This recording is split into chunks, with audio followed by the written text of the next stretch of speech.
the newest one on there at the bottom would be traffic and stop sign control, as well as speed limit sign reading. Just kind of go through this stuff really, really briefly, and we can move on when everybody's ready. I'll give you a moment. All right, so let's talk about the history. Let's go back to the Model S. Actually, wait, we're not going to get there. Hold on one sec. First, we're going to, sorry, that's the next slide. First, we're going to talk about the SAE levels for automation. So back in 2014 or so, the Society of Automotive Engineers came up with guidelines for automated driving, specifically the SAE J3016 nomenclature, putting self-driving features from level 0 up to level 5. Levels 0 through 2, as you can see there, are where you are the primary person driving the car. You have to be in constant supervision of the car. You have to do things to maintain safety. They are, as it says there, driver support features, not necessarily automated driving features. Tesla Autopilot and full self-driving in its wide release form is currently skirting the level 2, level 3 kind of barrier right there. When you start looking at level 3 and above, these are actual automated driving features. These are the car driving for you. This is the car actually paying attention for you. And as the levels increase, you as the driver have to do less and less and less. Level 5 is actually the car will drive you everywhere in all conditions. Level 4 is basically that the car can't drive necessarily in every single condition on its own, but it can drive in almost every condition on its own. Level 3 is the last level where the car absolutely needs a steering wheel because, as you can see there, when the feature requests, you still must drive with level 3. Any thoughts or questions on this from anyone? All right. Yeah. Also, just as a heads up, as we go through this, when we hit a couple of slides where I can give you a link to it, I'll put a link in the chat, which you can copy if you want to dig any deeper on any of the tech slides that we're going to be going through. All right, now we're going to get to the Model S. Let's talk about Pre-Autopilot. This is from 2012 with the release of the Tesla Model S up through September 2014. There were no automated features whatsoever. There was no adaptive cruise control. The car simply had plain old same cruise control as any other car. And there were no active safety features. At this point, if you bought a Tesla, you were buying it because it was an electric car, and that's pretty much it. They were cool, they were awesome, but they were not the technological marvel, almost full self-driving machines that we're seeing now. If you look in the bottom right, that's actually what the instrument cluster looked like in those cars. And at some service centers, you will still see those because they're still using some of these as loaners. On the top there is what your controls behind the steering wheel look like. And if you notice, the autopilot, the cruise control stalk is actually above the turn signal, which is different than in later incarnations of the car. And as John pointed out to me, this is the exact same stuff that is present on Mercedes. Yeah, when I bought my first Tesla, which was a 2013 Model S, I had traded my Benz in, and the guy looked at me and said, "Well, you drove a Benz, so you should be familiar with all the controls." And then he got out of the car and left and said, "Have fun." All right, which then led us on to Autopilot Hardware 1, AP1. This existed from late 2014 until late 2016, consisted of a single front-facing camera, as you see there in the picture. There were no cameras in the B-pillars. There were no cameras in the side repeaters. The side repeater was a light for signaling. That's about it.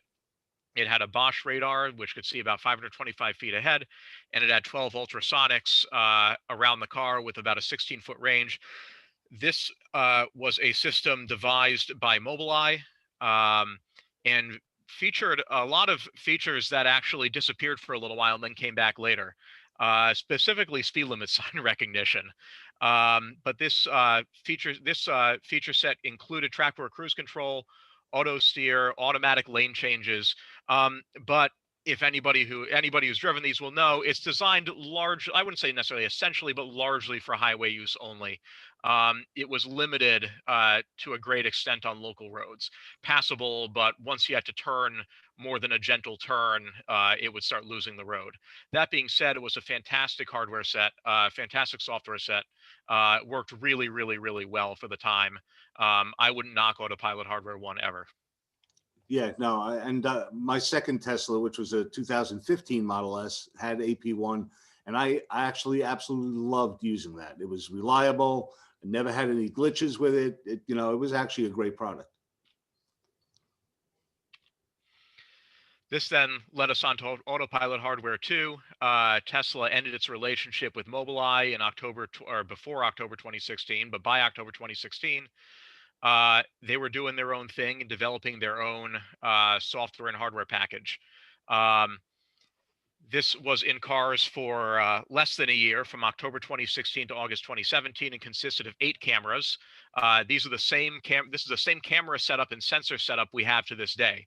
Specifically, 3 front-facing cameras, a short-range wide-angle camera, a main camera with about 150 meters of range, and then a narrow-field 250-meter camera.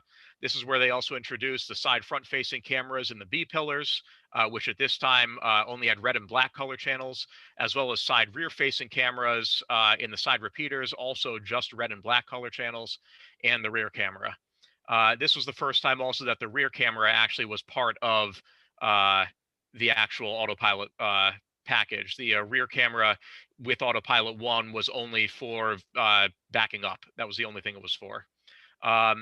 Here, we have a Bosch radar with 525-foot range and 12 ultrasonics with range upgraded from 16 feet to 26 feet. The computers include an NVIDIA system on a chip, the NVIDIA Pascal computer, and an Infineon tri-core CPU. This thing could process 110 frames per second. However, the Autopilot 2 package was limited. It did not have auto lane change. It did not have speed limit sign recognition. There was actually, feature-wise, a fair step back when Autopilot 2 was launching. There were limitations noted with this package almost immediately, as you can see by the fact that they changed it after less than a year, because by August 2017, up through March 2019, we had Autopilot Hardware 2.5. This is the exact same 8-camera setup as AP2, but this added a blue color channel in the side cameras as well for better recognition of features around the car. Here, they upgraded the radar to a Continental produced one with 558 feet range, though this kept the same 12 ultrasonics. The computer was exactly the same, except adding one additional NVIDIA Parker chip for redundancy. This did not actually speed up the processing at all. It was still the same exact processing. It just had the ability to be more redundant. This software package, especially close to the end of its life, was when we started seeing dash cam and Sentry mode introduced. Which then leads us on to the full self-driving computer, aka Autopilot 3.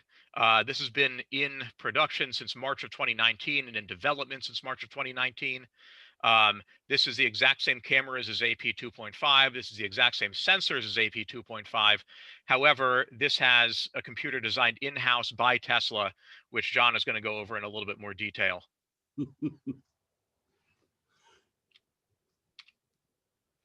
Yep. Yeah.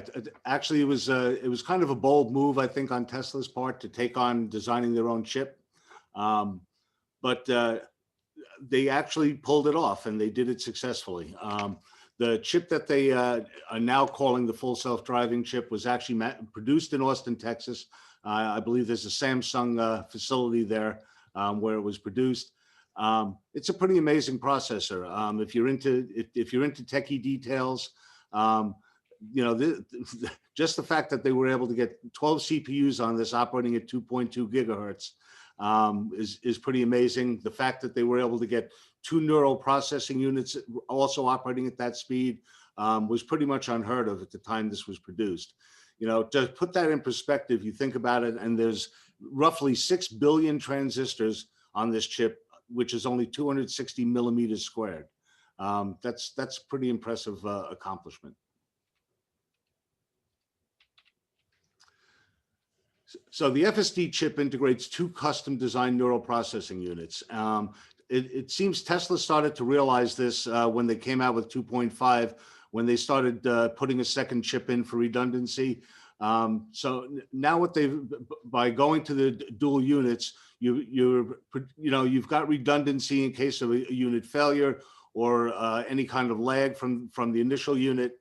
The other thing that they pulled off with this, which was pretty impressive, is they reduced the power requirement on this chip from roughly 300 watts on the older chips, the NVIDIA chips, down to 200 watts on this chip, which is a pretty impressive accomplishment on their part. So if you look at each neural processing unit, each one of those units can operate at 36.86 trillion operations per second. When you have both of those NPUs running, you're basically looking at almost 74 trillion operations per second for peak performance. And as we go through further in the in this presentation, you'll understand why they need that kind of processing power to accomplish full self-driving. To sum up everything, this is everything the car is seeing around you. You have multiple cameras in every direction. You have ultrasonics in every direction, overlapping fields. This is how Tesla is doing it. And it's impressive to accomplish all this with cameras and ultrasonics, especially when almost every other company pursuing this right now has basically hitched their cart to LiDAR at this point, despite what are some clear limitations of the technology. Yeah, one of the limits with LiDAR right away is the fact that it can't see through fog. All the things radar doesn't get affected by. LiDAR still has some problems with needing clear visibility. All right, and this is why it needs to be able to process many trillions of operations per second. Here's a demonstration video that I found on the internet of the full self-driving in action and what the car is seeing at every moment. So we're going to watch this.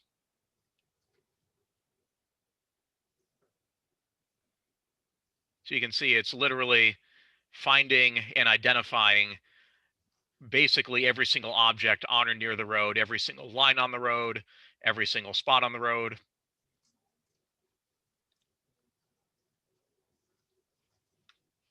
And that is that. So here's a summary of everything we just talked about here, looking at the different generations, going from one front camera to three, adding the side cameras, adding a rear camera that actually does something, how the radars changed, how the ultrasonics have changed, how the processors have changed, having way more RAM than initially. If you look back at hardware 1, 256 megabytes of RAM, now up to 16 gigabytes of RAM. Seeing that as opposed to hardware 2 and 2.5 processing 110 frames per second, hardware 3 processes a whopping 2,300 frames per second, and at the same time consumes a fair amount less power than the prior generations, which makes it all the more impressive. Yeah, I put a link in the chat for you guys for anybody that wants to get a closer look at this chart. And I'll do that. I'll let you know when I do that going forward as we hit other charts. All right, moving on into Tesla and nomenclature and what this all means. The autopilot packages and the full self-driving package has changed a bunch over the years, at least in its current incarnation. These are basically the technologies out there. Autopilot 1 is still its own thing. It has not changed since they stopped developing it back in 2016. It's still a fantastic software package. Enhanced Autopilot has existed essentially twice at this point and consists of everything you see in the Autopilot and the full self-driving above the green line. That existed as a package from 2016 to 2019, and then again briefly in September 2020. As far as full self-driving goes, the stoplight and stop sign recognition was the first truly full self-driving only package, or a full self-driving only feature. and then navigate on autopilot on city streets, aka actual full self-driving, which is kind of in process right now. Of note, basic autopilot at this point consists strictly of traffic-aware cruise control, auto steer, and it will recognize speed limit signs. It will not change lanes automatically. You actually have to disable autopilot if you want to change lanes. And a very long summary of everything right there. But uh, you can see which features have come, which features have gone, and the fact that it's been a widely variable process throughout the years. Actually, I read that the little stars next to no for AP1 with side collision avoidance are because initially AP1 did have side collision avoidance, but it worked so poorly that they actually took it out because they considered it to be more dangerous than helpful.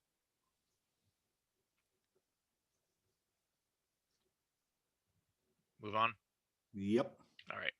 And then more color-coded view, seeing that the full self-driving package back when enhanced autopilot was a thing and the current full self-driving package include all the same things.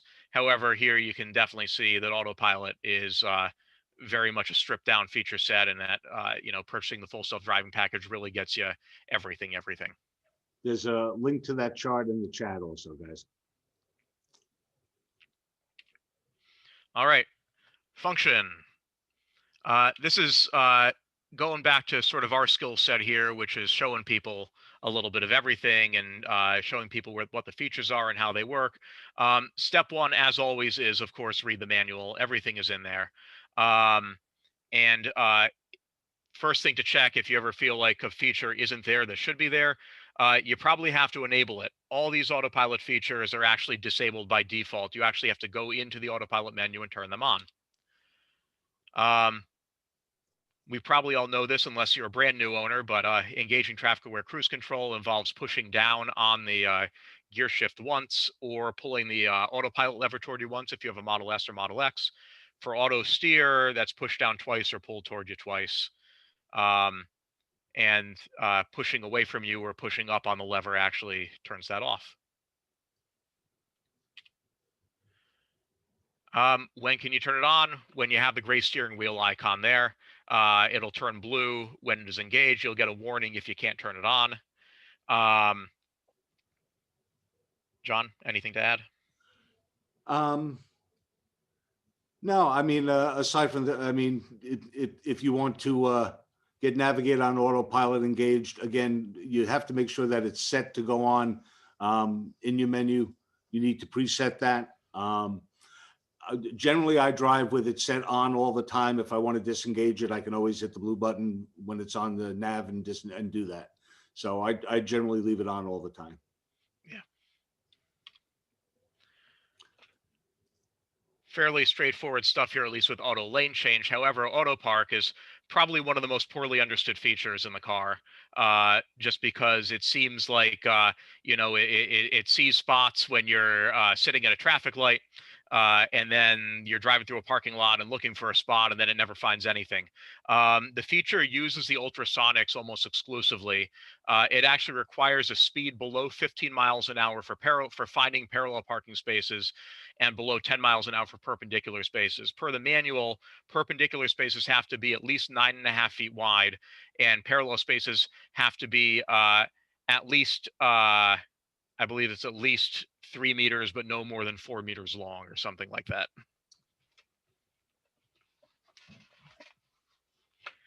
You can actually override auto park at any time by taking control of the steering wheel if it starts to do something you don't want it to do, or if it's getting a little close to the car next to you. Right, or hit the brake. Or hit the brake.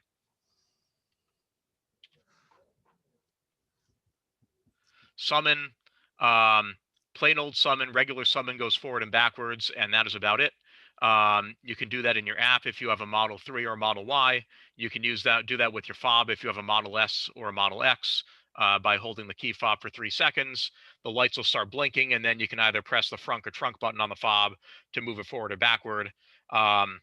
You can set that to press to go and then press to stop again, or you can have it set so you have to be holding it down the whole time, otherwise the car will stop. Smart summon, still to a greater or lesser extent a in progress feature. Um, Theoretically can drive around in a parking lot and find you. You have to pay attention the whole time though. Traffic light and stop sign control, still technically a beta feature. Um, Probably one of our first steps toward a wider release of full self-driving. This will find stop signs and traffic lights. It'll slow your car to a stop. However, bear in mind that it will stop at all lights regardless of color unless there's a lead car in front of you, and you have to tap the shift lever or the autopilot lever or the accelerator to proceed. Yeah, if you guys have any questions on this stuff, just throw it in the chat and we'll absolutely deal with it. So Standard safety features. These are actually on every Tesla now, active even with basic autopilot, or even a standard range 3 that has no autopilot during the earlier days of the release of that car.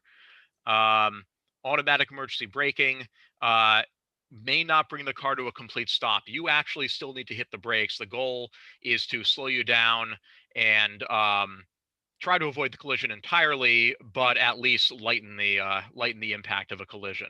You still have to do something with that though, and you would see that message there on your right if you actually have to do that, or if the car actually has to do that. Forward collision warning. We probably have all heard this scream at us from time to time. You can set this at different distances, early, medium, or late, depending on how conservative you want to be. You can turn it off entirely, but I wouldn't really recommend that. Obstacle aware acceleration, which I actually noticed in action on my car for the first time ever today. But if there appears to be an obstruction in front of you, especially when you're at, say, a traffic light, and you slam down on your accelerator, the car will not accelerate quickly. It'll actually accelerate very slowly to maintain a safe following distance from the car in front of you. yeah, emphasis on the emergency braking. It begins the braking process for you, only to help your reaction time improve. Don't expect it to stop the car. You need to intervene. Side collision warning. This has beeped for me probably a couple of times at this point. This actually will not necessarily just warn you of obstacles or vehicles approaching from the side, but if somebody actually actively starts moving into your lane, moving into you, the car will, provided the car that's kind of about to hit you is coming to you from sort of the proper angle for it to notice, the car will actually move you out of the way to avoid a car hitting you. This has actually come on for me probably twice at this point. In addition to that, we have blind spot monitoring. We have lane departure avoidance, which you'll see a little blue line show up next to your car, and you'll feel it kind of nudging you back into your lane. Emergency lane departure avoidance is to bring you forcefully back into your lane if there appears to be a collision coming. Jatoya says, I've experienced recently without anything around and it scared the crap out of me. Yeah, that does happen from time to time. That will actually lead us into some of the limitations of autopilot. That's a good segue there. Yeah, nice job, Jatoya. All right, the obvious. I have to give her $5 later. Yeah, seriously. Full self-driving is not quite full self-driving yet. It's a hardware and software package that, as far as we know, should be capable of achieving SAE level 5 autonomy. But as we've all seen, and as we all see in the news, this is undergoing extensive testing and validation. There are going to be regulatory hurdles to clear. But as with many, many features with Teslas, we are the beta testers. There are a number of limitations that complicate this journey, though. Specifically, number one, autopilot requires visibility, which means that your cameras and sensors have to be clean and unobstructed. Inclement weather, be it rain or snow or fog, decreases visibility. Sometimes you'll see Navigate on Autopilot turn off if it detects poor weather. And this may affect all autopilot features, not just Navigate on Autopilot. You may find that autopilot features shut off completely. There are things, there are other warnings that we get. Auto lane change unavailable, Navigate on Autopilot unavailable, or door pillar cameras being blocked or blinded. Something I experienced today with some snow on the side of my car, in fact. Yeah, Mark, nice segue right into this one, Mark. It happens. Perfect. Mark, you get $5 too. Sunlight can be blinding to a car. Anything that affects visibility can impair the autopilot functions. If there's no obvious cause as to why it's saying that your camera is blocked or blinded, or why autopilot features aren't working, number one, sometimes if you just wait a few minutes, it will go away. Number two, if you can pull over and put your car into park, that can help. Clean your cameras, check your cameras. If the problem persists, though, schedule service. Condensation can also limit visibility. This is something that a lot of us have seen in the fall and in the spring, especially with wild temperature swings. The cameras are not hermetically sealed. This was a deliberate design choice so that the camera housing can breathe. Fogging should go away after about 30 to 60 minutes at the most. If you park with your camera in the sun, it will go away faster. However, for longer than that, that is actually a reason to call service and get it checked out. Slush and snow buildup. The front radar requires a clean bumper to work. I noticed, I actually discovered this on Monday when we were having that slushy snow and rainy stuff here in central Pennsylvania. And I actually had adaptive cruise control and all autopilot features disable. Yes, William says by call service scheduled via the Tesla app. Yes. Old habits die hard. I actually, everything disabled, nothing would work. The car wouldn't even show any cars around me. I parked the car, and this isn't my bumper, but my bumper basically looked something like that. As soon as I scraped all the snow and slush off, everything worked again fine. Now, the other thing you can do, and Tesla was recommending this as of a couple winters ago, is you can actually get a Rust-Oleum Never Wet top coat, step 2, and spray that on your bumper, and that'll actually keep snow and slush from accumulating there. And then that can be wiped off later on. Yeah. Never, ever, ever, ever use step 1, the base coat, if you actually value your car's paint. Yeah, the base coat doesn't come off, guys. So don't make sure that you've got step 2. Other limitations: phantom braking. Dark shadows or brief glimpses of road hazards or stop signs or lights can trick the car, can trick the computer into slamming on the brakes. And I'd be surprised if all of us have not experienced this at least once, if not multiple times. And the reason for it is that autopilot it's a tricky system. Autopilot in its current incarnation, it looks at every image that it's looking at as a discrete moment in time.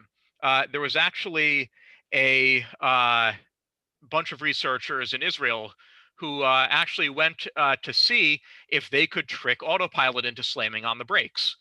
So what they did is they set up a TV screen by the car, and for a split second, literally just for a millisecond or two, flashed a stop sign on the screen as a car was driving by, and the car would slam on the brakes every single time. Even though it was no stop sign, no stop sign, no stop sign, stop sign, no stop sign, no stop sign, no stop sign. That alone actually made the car slam on the brakes like it was stereotyped every single time. And that goes into, where are they going with this? What are the solutions? What is the company doing about it? The way that they are dealing with this is what they're referring to as 4D training and trajectory projection. Basically, the computer needs to not just see what's in front of it, but also, number one, accurately label them, but number two, accurately predict or know what those things are and what they're likely to do. For example, here, a dog running into the road, a car needs to brake and respond to that differently than a plastic bag floating in front of your car, in front, over the road. This requires a different response from the vehicle. So the computer is not just now looking, and this is what's going on also as they kind of move on into the actual, full self-driving beta and the packages coming out here, is the computer actually needing to remember what was going on in the previous frames while processing the new frame, realizing that driving is a sequence of continuous events and not just simply discrete moments in time where the current moment has no relation to the prior moment. It needs to recognize that, that stop sign that just appeared there, it wasn't there for the 30 seconds prior as you were driving up to that, to that area. And so what it sees is a stop sign there for a split second.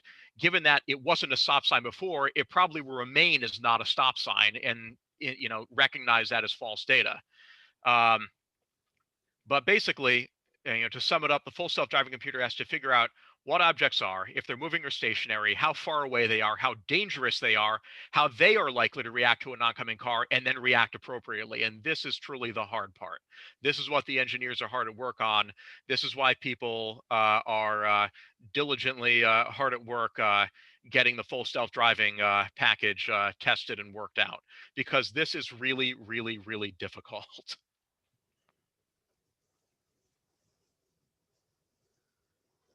John, any thoughts? No, you got it. In the meantime, however, the full self-driving beta, as we alluded to, is getting worked on. This is also known as Navigate on Autopilot on City Streets. This should enable your car to basically get you from your home to wherever you're going, and from wherever you're going back to home, and everywhere in between. The reading speed limit signs is probably our first general taste of this, along with the stop sign and stoplight recognition. This is currently being tested around the United States. We've all seen the picture there on the bottom, or something similar at this point, of what it looks like in the car while you're driving. The top view there is something that people have dug down into the car and apparently dug out of it. I saw some articles on this today showing the actual augmented reality view of what the car is seeing, just like that video that we were looking at. So where are we now? We have Navigate on Autopilot on the highway, Smart Summon, pretty good, feature in progress still, but where we'll be soon is actually getting you from your home to your destination and everywhere in between. And eventually, maybe we'll have those robo-taxis. Elon says they'll be ready in 2020. From what I can tell, he's got about 3 weeks left to actually get that figured out. But we'll see where it goes. So, yeah, you do have a few weeks. Yep. The clock's still running. Anyway, we've got. Yep, no problem, William. We've got a special guest with us tonight. Jeff Cadman, who's the VP of the Tesla Owners Club in Maryland, is actually an FSD beta tester. And he has been working with the product for all of a little under a week now, right? Yeah, since Saturday, yeah. But we thought we'd give Jeff a chance to just chat about what his feelings are about it and where it's at these days. So it's all yours, Jeff. Yeah, understand that. Yeah, I got the software update on late Saturday actually, and I've probably done a half a dozen drives here and there, and yeah, all the visualizations and everything that we've seen on the internet show up in the car. You get flashing lights and dancing lines. It's a real party in the car. I'd say the thing that is maybe not the most interesting, a little frustrating at this point, is if you don't have a destination in, you sort of know where you're going, but you're using it in neighborhoods and rural roads. The car will try and actively take every turn there is. So even if I'm going straight for 5 miles, the turn signal will come on at the next right turn. Car behind you thinks oh, this guy's completely lost. So you actively turn the turn signals off. I haven't seen anything too crazy in the last few days. Seriously, since Saturday, driving this thing. It doesn't work too well in my neighborhood. Lots of cars parked on the streets. It won't engage on windy roads. But like a 4-lane road with a divider in the middle, no problem. It's just like just like autopilot on the highway. It feels almost exactly the same thing. Jeff, does it limit you to 5 miles an hour over the limit? I have not noticed that yet. So one thing that was not obvious, and so like I've been just mainly staying on local roads, but so last night I took a trip where I used some highway, and the software suite actually changes from when you're on the full self-driving beta in the neighborhood, you get on the highway, and the displays and everything change back to traditional autopilot. Jeff, a question from Joe McGavin. What computer do you have in your car? You have an 18, right? It's a 2018, but I did get the hardware 3 upgrade. That's a prerequisite to having all this stuff. Mm-hmm. Okay. Anybody else have any questions? Any other questions for Jeff? You thoughts, can throw comments? Yep, or comments, throw them in the chat. Or turn off your mic. Or Susie, turn on your mic. Except Chuck, don't turn on your mic because you'll lose your audio. Yeah, so I see Joe's question. So I ordered full self-driving when I purchased the car. I guess at that time we knew that, as with all Teslas, you'll get the upgrades required for the functionality. A little bit of background. So like John, I'm coming from an early 2013 Model S with 0 bells and whistles. When Model 3 came out, I saw it as an opportunity to just hit the reset button. So I had enhanced autopilot and full self-driving loaded up from the beginning, just because, I've been driving, an electric car for 5 years at the time.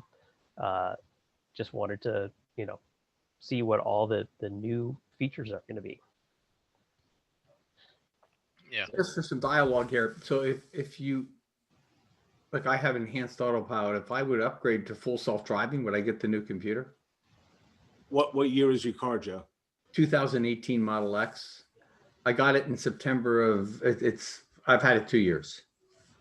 Yeah, I believe that is the case. Yeah, if you were to upgrade to if you were to buy full self-driving, you could, at this point, I think you can actually contact them. You can just schedule a service appointment, and they will upgrade you to the full self-driving computer. As you saw in the presentation, you already have every single sensor in your car, every single camera, everything that's being used, even in the current incarnation.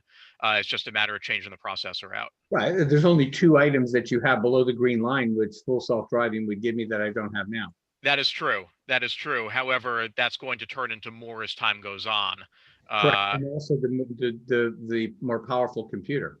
Yeah, the more powerful computer. I haven't seen anything on whether it's safer, given that it can process faster. Not at this point yet. I think that's something that's really going to be more, in the cards for when it's really kind of more confidently navigating and driving on local streets with pedestrians, cars coming and going, cars parked on the side of the road and everything. Yeah, I mean, the other thing that I would think about if you're considering that, Joe, is also how long do you plan on keeping the car? If you're going to be keeping the car for a long period of time, I would certainly take that step.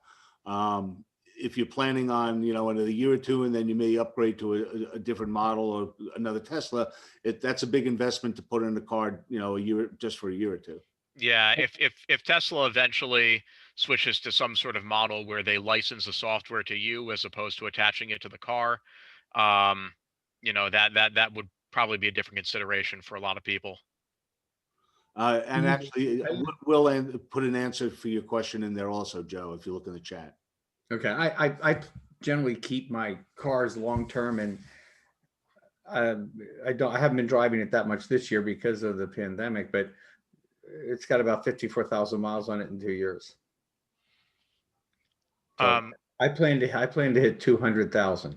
Oh, well, then it's definitely, in my mind, it's definitely worth the investment. Yeah, we have the question here: will standard autopilot be updated to take advantage of the advanced capabilities of the newer FSD when it comes to safety? Well, object detection, collision avoidance, everything, yes, because those are standard features. That's not going to change.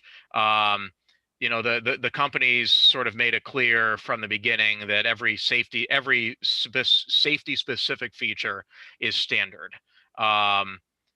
Even if even in a car, even in a standard range Model 3 without any autopilot at all, if a car starts to turn into you from the other lane, your car will automatically move out of the way. That's kind of baked into it, default.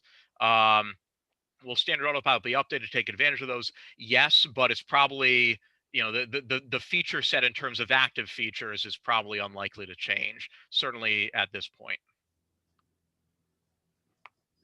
They've kind of, to some extent, between standard autopilot and then enhanced autopilot being a thing, moving on, enhanced autopilot going away, moving on to full self-driving, they're really trying to incentivize people to purchase a full self-driving package, because that's where they're keeping all the goodies other than the basics at this point. You're welcome. Yeah, no problem. Ken's good on detailed answers. Too detailed. Any other questions for Jeff? Actually, here we go. William says, depends on which autopilot version. If it's 2 or 2.5 or later, the object detection and collision avoidance are part of autopilot, not full self-driving. Exactly. Safety stuff is all part of standard autopilot, provided you have a car later than that's hardware 2 or later. Okay, you want to advance that slide, Ken? I can. I have to click. There we go. Okay. Before we stop screen sharing, we're going to keep chatting for a bit, but just to thank everybody for joining us, and just to give you guys a heads up, this was produced by the Tesla Owners Club of Pennsylvania. We do these tech talks, and we also do our boot camps for free for any Tesla owners that want to join us. If you have any interest in checking the club out, this is where I tell you, go to tocpa.club and check us out and make sure you join, because that helps support what we're doing here. So that's good. You can get rid of that, Ken, and we can keep chatting. All righty. Hi, everyone. Hey there. Yep, easier to see everybody on the screen. So first impressions, Jeff. I mean, what are you thinking? Kind of not ready for prime time, but getting closer? Definitely needs more testing.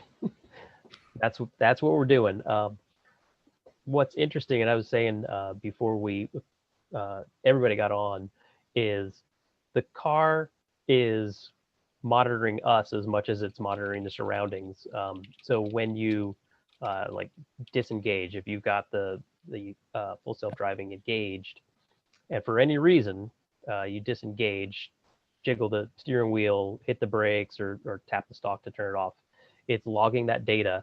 And so what I was saying is, it's interesting. I come back home and park the car, it connects to the Wi-Fi, and then you look at your router, and the car, normally, we're getting downloads of firmware updates. I got a 6 gig map update a couple weeks ago. Now, after a drive, you go out for half hour, 45 minutes, couple disengagements, and the car will upload its data and video back to Tesla, and the engineers are analyzing that stuff. So I've seen anywhere from 500 megabytes to, I was out for a long drive yesterday, long in duration, not in distance, because we went to a holiday light display, which was super crowded, like out for 3 hours, drove 5 miles. And the car uploaded like 8 gigabytes. I'm trying it out in the park. It's just following cars in front of you. on rural roads and stuff. One other observation that I noticed, like straight off the bat, first time I engaged it, was the steering inputs. So if you've used autopilot on the highway, you've gotten the nag that says, move the wheel, and you can give it a pretty good shake and not disengage. When you're using the beta software, it's much tighter. Even like I'm monitoring it, watching like a hawk, because there's a parked car. Is the car going close to the parked car or not? I'm not sure. A little extra grip on the wheel, disengaged. Like, okay. So it's ultra paranoid, just like the beta tester is. Hey Jeff, someone would like T Suke wants to know if you got vetted before you got upgraded. I think I know the answer to this. Maybe William wants to address that. Vetted in the sense that, so yeah, as I understand it, certainly a lot of engineers and people within Tesla have the software and they're official beta testers. Then, a round of updates went to social media folks. And I would say that, the round that I'm in, I'm noticing a lot of other club officers. So owners clubs have been brought into the fold. We're longtime owners, we're familiar with the cars and the brand, and, we can have meetings like this and chat about it and, explain it. Yep. I see you. Yeah, I can add a little bit of clarity to this as well. So those of you who I haven't talked to, hi, my name is William. I manage the Owners Club program at Tesla. So let me tell the story. I'll be as succinct as I can. In late October, whenever we found out that we were going to be rolling out the FSD beta, it became a conversation between the early access team and myself, and they wanted to actually make the Owners Club a part of this type of test. But that said, in a very limited sort of capacity, because like literally right now, only a few dozen testers are out there, like under 50. I know that for a fact, and like probably considerably less than that. And that's all over North America, right? And so they started asking me for VINs, like people that I thought that would be good options to be able to include. We needed to make sure of certain vintage of their car. We needed to make sure that it was like a newer vehicle, not an older one, because the older ones aren't going to have all the same hardware that they would need, and so forth and so on. Just like there's a whole big list of different prerequisites. But yeah, we wanted to make it into something that we can invite the clubs to be able to do. And we wanted to bring club leadership into it first, because those of you who don't know, club leaders, we have everybody sign NDAs and all that sort of stuff, because there are some things with the planning process with the owners clubs that we do share a little bit of information as early as possible, and make sure that you guys are all involved before it gets to the actual club member, and then before it gets to the public.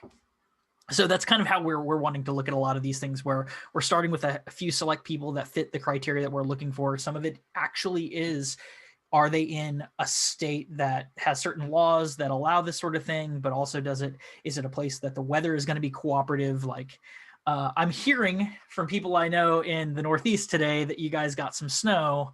Oh, yeah. Yeah. So whether or not full self-driving the beta is ready for that, I don't know. But it's one of those things that we're slowly starting to invite people in, and we want to do more of that as time goes forward.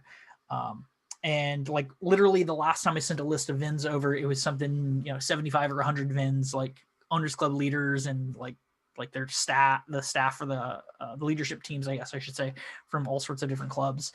And just like we sent them the big list, we're going to let them go through that first. And then hopefully whenever we do a broader, wider sort of thing, we'll be able to open it up to actually club members or just the general public. So we want to make sure that we can talk to all these people too. And it needs to be a manageable group, which come to find out, club leaders are a pretty manageable group. So But yeah, like vetting, they do look at some other stuff with the actual VINs with the drivers. They don't tell me everything that they look at, and there's some stuff that's like, oh, well, maybe we'll do this person, and then they come back and go, oh yeah, we decided against that, and I have no idea why. So, but yeah, so hopefully it'll be a lot more widespread in the coming weeks. But as I said, it's something that we're like on a daily basis, data is being sent back to the engineering team. They're making changes, they're making updates, and we'll see where it goes. Yeah. There was actually, I was watching, there was a great interview the other day from the New York State Club. I think her name is Kim up in Rhode Island. And she's been beta testing the FSD software for a while now. I think she said she was on a third release. And she said it's very much as Elon described. It's 2 steps forward and 1 step back. Where she said, the first release was really iffy. Then the second release, a whole bunch of stuff got fixed. It was working really well. Then she got the third release, and a bunch of that stuff broke, and a bunch of other stuff was working better. So, I mean, this is a real process, and if you really look at what's involved in doing this, it's almost an incredible thing to take on. So I give them a ton of credit for even being as far as they are with this. I spent 35 years in software development, and I understand what these guys are going through to make this work. So there's one thing that we've noticed as beta testers, and I'll say so. There are some private chats that have been set up of the testers, and we've come to realize that there are like micro versions, and it's either, we don't know for sure, but everybody's got a theory, is like a geography. I'm in Maryland. The rules of the road are a little bit different here. I saw in one of the social media posts, that probably one of the ones that Ken was referencing before, is like some of the settings. There's a California stop, and I've seen that where there's a stop sign. I'm gonna slow down, but just cruise on through. You don't come to a complete stop, and if the cops saw me do that here in Maryland, I'd probably get pulled over. Stop. Did you see the stop sign there? You didn't come to a complete stop. Yeah, here in Pennsylvania, we have the fun of John likes to point these out, the stop signs that are stop signs unless you're turning right, in which case it isn't a stop sign. Yeah. We can turn right on red lights and stop signs here as well. But this is a stop sign where you don't even need to stop if you're turning right. Oh, cool. Yeah, there's actually a stop sign, and then there's a box under it that says "Accept right turns." Okay. I have a question, if I may jump into a different topic. Does anybody record every time they charge their car and what their mileage is and things like that? Yes, I do. I use a product called Teslafy.com, where my car gets pulled constantly, and I actually like it because it lets me track my battery charges and range changes and battery degradation over time and all kinds of great stuff. Do you do home charging? I do. Have you ever figured out a way to be able to calculate what the cost is for the time that you are charging? Yeah, I actually did it. I mean, I've been driving Teslas for 6 years now, so I did it way back when I had one of my Model S's, and my Model S's had dual charges in them, so I have a 100 amp line there, and those things would charge at 80 amps. It was pretty cool. But yeah, I had calculated at one point, and I was averaging probably about $20 a month, and I drive about 10,000 miles a year, so. The reason I'm asking is I track it because I use my car for business 80-90%.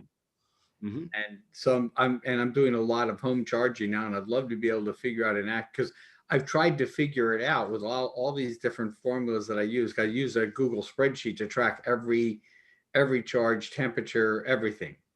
And I've never really gotten, I mean, it's like when I did it for last year for my accountant, it's like, well, this is like costing me nothing. Yeah, there's some efficiency losses just in the charging process too. I think I saw something yesterday, the day before, that said that there's like there's something like 17% inefficiency just in going from AC to DC with 240 volt line. Yep. Yeah, there's definitely loss. One of the things I noticed somebody on this using Tesla. I've used them before also. Yeah. I thought they have a pretty good product. The Teslafy product actually takes into consideration the amount of loss you're taking due to inefficiency on your charge. If you check it out, I've thought I don't need to deduct that for business anymore, but I have looked at it and said, boy, if I was using my car for business, this would be great because it tracks every drive, where I left from, where I went to, how much energy I used to do it. All that stuff is tracked forever. So you might want to take a look at that. And what's the product again? It's called Tesla FI. Tesla FI? Yep, fi.com. And yeah, I think it's cheap. It's like $20 a year or something like that, or $10 a year or something. It's not a big deal. Yeah, there's also a bunch of phone apps that you could use too. For iPhone, the best one is probably Stats for Tesla. I don't know what the Android apps are though. I use Tesla. That's one. The other thing is because Pico has, with this year, has not really prioritized like doing the work they need to do so that I get the wall connector in. What I did is I bought, like for $50, I bought something off of Amazon. So I'm basically powering in the carport over the 110, and you can put all your, I don't know if you can't really see that. I'd have to, hold on to help you see that. But I always take a picture of it, but it basically calculates all the information for you. You can put in the rates and information. Here, hold on. I'll get it. Now that I have a bigger screen. You're out of focus, Alan. It's not coming in. There you go. Oh, yeah, so that's the last picture I took. But you can see it basically, you can put all, and it might be backwards in that, but I basically just plug it in through that, and it gives me all the information I need, and I give it basically what the rating is, and it keeps the total calculation and the per month. Yep. Okay, we have a couple of questions in the chat. Let me just Scapedia, yeah, it's always safer to follow the state law. I mean, if you're driving in the state, you should be aware of what their laws are, regarding most of that stuff. And hey, Barry, why don't you come off mute and talk about that? Are you there?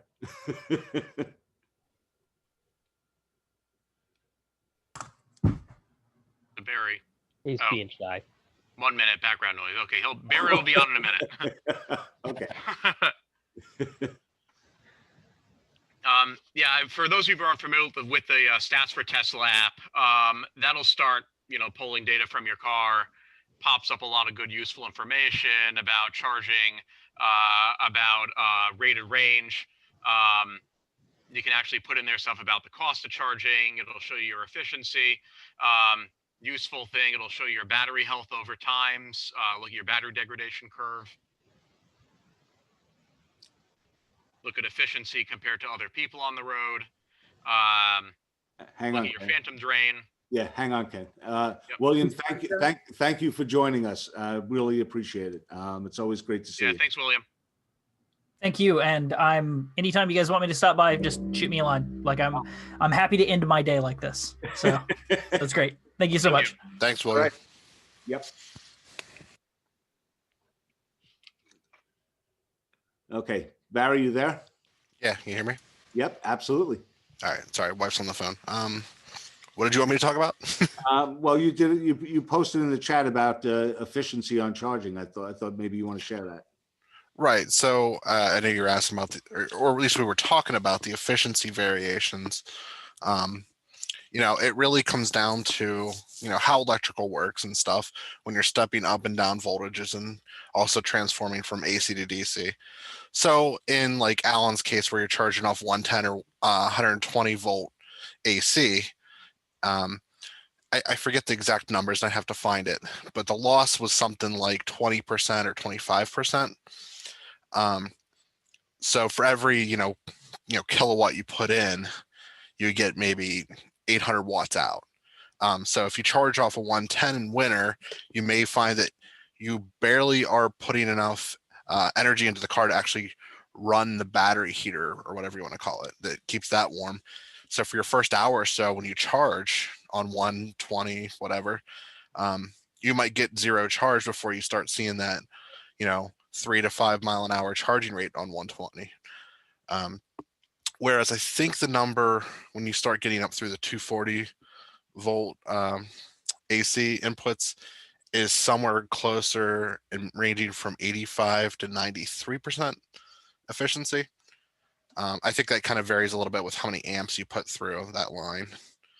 So again, really, you're going from not only 110, 120 volts or 240 up to at least 350 or 400 to match the voltage of the battery pack. And I mean, that's what you have to do to kind of put it in there and get the extra amp hours pushed back into the battery.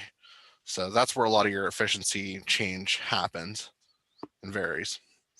So basically, charging at the higher voltage and amperage then is going to be more efficient than charging at the 110, 120. Typically, yes. And then we get into the concern about when you get into some of these more advanced batteries and charging at too high of a rate and all that fun stuff. But typically, we haven't seen a whole lot of that concern with these cars. Yeah, I typically get about 5 miles an hour on the 1 kilowatt it goes in. So yes. So I mean, when you're on 120, you almost want to be on the slightly bigger connector. If you could do 20 amp instead of the 15 amp or whatever, the 20 amp plug. But if you would go in right now and cold plug in your car with the temperatures out there and you weren't plugged in already, you would probably see that good anywhere from 30 up to probably even 90 minutes before your car would start charging at the normal rate you would see. That's not what you experience when you're using the Tesla chargers, though. no, Well, because they're higher amp. Typically, you install those as 240. Yeah. Yeah. So what I'm talking about, I guess, would be using the mobile charger, the UMC, along with the adapter for 110 that I think is primarily what you would get if you would get a car delivered right now. Right. Yep. Yeah, and if you do a wall connector, I think they can go as far up to 48 amp, I believe. So they can actually, depends on which version you have. If you have the old version 1 or 2, they can actually go up to 80 amp charge rate. However, our cars do not support it because they've gone from the dual charging like the older Model S's have down to the 48 amp and either 40 or 32 amp max on the Model 3s and Ys. Yeah, I actually have my Gen 1 charger, wall charger, wall connector. I always try to correct myself because they're not chargers, they're just connectors. Anyway, I have Gen 1, and with my Model Y, it's running at about 48 amps. And I'm on a 100 amp line, so there's plenty available. But 48's the most that it'll take. So, anyway, let's see. Are there any other questions out there? Any others? And we're open. We'll talk Tesla as long as you guys want to talk. So if there's, go ahead, Vic. Come on in. Unmute. Yeah, he knows. Okay, I got it. This is off topic, but I saw Tesla now has a CCS adapter for over in Asia, but not here in North America. So my question is, what is the advantage of using a CCS adapter? And is there any adapters around here that other cars are using that we're not aware of, that I'm not aware of? Well, if you go to any of the DC fast charging stations, if that's what you're referring to, like Electrify America or EVgo or ChargePoint, you're basically going to have a choice of the CCS adapter or the Catamo adapter. That's the only way you're going to hook up at those locations. Tesla doesn't support CCS in North America. The CCS connector in North America is different than the European connector. I actually looked into it because I tried to grab a European connector thinking I could use it here, and it won't work. It's much faster. It is faster, but it's a different standard in Europe than it is here. So I have a Catamo adapter that I've had forever. And I find that works fine. But I think long-term, I think CCS is going to be the standard. I think that's where everybody's going to end up falling to. And at some point, I think Tesla's going to have to make that move also. I think Elon is kind of holding out, still hoping that he can force other folks to go to the Tesla standard so he can sell supercharger access. But I just don't see it happening. Yeah, I don't think the regulatory whoever's are going to play ball with that at this point. No. So, I mean, I don't know if you guys saw this, and like Vic said, this is a brand new thing that was kind of announced today or whatever. So it's not just the European one we were talking about before. I think this is the one that actually matches our cars. However, it's only in South Korea at the moment, or it will be in South Korea next half of next year. So I think he's just as curious as I am, because this is what I've been waiting for as well, as opposed to going the Codimo route, right? Yep. So it's going to come down to whether or not the software supports it, I think. As far as I know, they're electrically compatible. At least I think so. I believe the South Korean ones have the same proprietary connector that we do. But it's been kind of foreshadowed this might occur. However, I did hear somewhere or saw somewhere that I think they, as an organization, are agreeing with the other vendors to do some sort of high power megawatt charging for the trucks. So there is something going on there in that front. Yeah, the semis need something, I think, different. Not just the semis. I think they also are talking Oh, about the Cybertrucks. Yeah. Yeah. I think the Cybertruck's going to be able to do either or, honestly. Mm-hmm. Because at most, I think the Cybertruck's going to be a double stacked battery, realistically. Yeah. Yeah, I think you're right there. Everything I've seen would indicate that. Is there any other EVs that can use CCS now? Yes. Oh, yeah. That's the standard outside of Tesla. In fact, the Catamo is really only used by it's used by Nissan, and I think that might be it right now, actually. Yeah. And so, what's your option right now? Everything else is what? J1772? Yeah. Because that was the previous, that's level 2, right? Yep. So basically, the CCS became the European standard. And so those same companies basically are doing that here in the US. Okay, fine. That's whatever. But Electrify America, they charge you, it's pretty costly. So if you're interested in having that optionality to Electrify America, it's incredibly expensive. Incredibly. About the cost of charging, or? Oh yeah. Yeah. Okay. Yeah. It's actually, it's a lot more expensive outside of Pennsylvania. Is it?